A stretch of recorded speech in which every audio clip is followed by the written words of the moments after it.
Black magic. It is said that there is an official who was a chivalrous man when he was young. He liked to practice boxing and martial arts. He was so strong that he could lift a clepsydra with high legs and dance it like a whirlwind.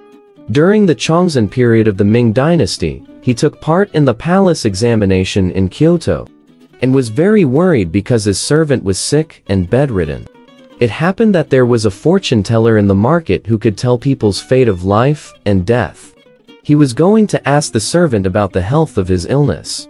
When Yu Gong came to the fortune teller, before he opened his mouth, the fortune teller said, "Do you want to ask about the servant's illness?" Yu Gong nodded in surprise. The fortune teller said again, "The patient is fine, but you are in danger." Yu Gong asked him to tell his fortune. After the fortune teller finished the divination, he said in shock, "You will die within 3 days." Yu Gong was astonished for a long time after hearing this. The fortune teller said calmly, I have a small magic spell. Give me 10 taels of silver, and I can eliminate the disaster for you."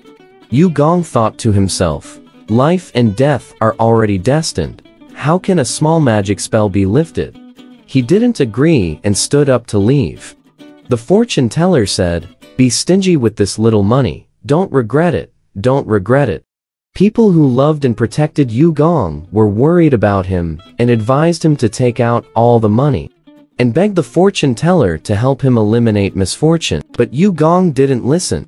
On the 3rd day, Yu Gongduan was sitting upright in the hotel, quietly observing the movement, but there were no surprises throughout the day. At night, Gu Guanyu came to the door and turned on the lamp and sat in the room leaning on his sword. The first watch was about to pass, and there was no sign of death at all, so I just wanted to lie down and sleep. Suddenly, I heard the sound of rustling ropes in the crack of the window. I looked quickly and saw a little man coming in with a spear on his shoulder. As soon as he landed, he became as tall as an ordinary person. Yu Gong drew his sword and slashed at the villain, but failed to hit him.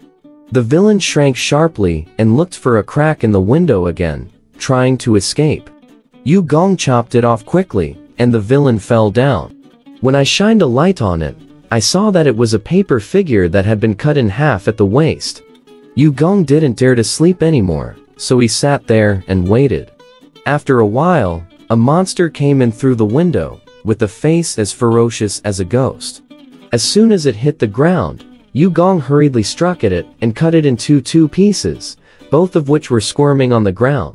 I'm afraid it will get up again and strike again, hitting all the swords. The sound it made didn't sound like soft flesh. If you looked closely, it was a clay doll, falling to pieces on the ground. So Mr. Yu moved to sit under the window and stared at the crack in the window. After a long time, I heard a sound like a cow panting outside the window, and a monster came to push the window lattice. The walls of the room were shaken, and it looked like they were about to be knocked down. Yu Gong was afraid of being crushed under the wall, so he thought it would be better to rush out and fight it, so he suddenly opened the door and ran out. I saw a giant ghost, as tall as the eaves of a house. In the dim moonlight, his face was as black as coal, his eyes were shining with yellow light. He had no clothes on his upper body and no shoes on his feet. He was holding a bow and had an arrow in his waist. While Yu Gong was in shock, the ghost bent his bow and shot an arrow. Yu Gong hurriedly pushed it away with his sword, and the arrow fell to the ground. Just as he was about to run over, the ghost shot another arrow. Yu Gong hurriedly jumped to avoid it, and the arrow penetrated the wall and made a clicking sound. The ghost was very angry, so he drew his sword again, swung it like the wind, and struck at Yu Gong with all his strength. Yu Gong jumped forward like a monkey and struck the stone in the courtyard with his knife. The stone broke immediately. Yu Gong took the opportunity to get between the ghost's legs and slashed the ghost's ankles with his sword, making a clanging sound.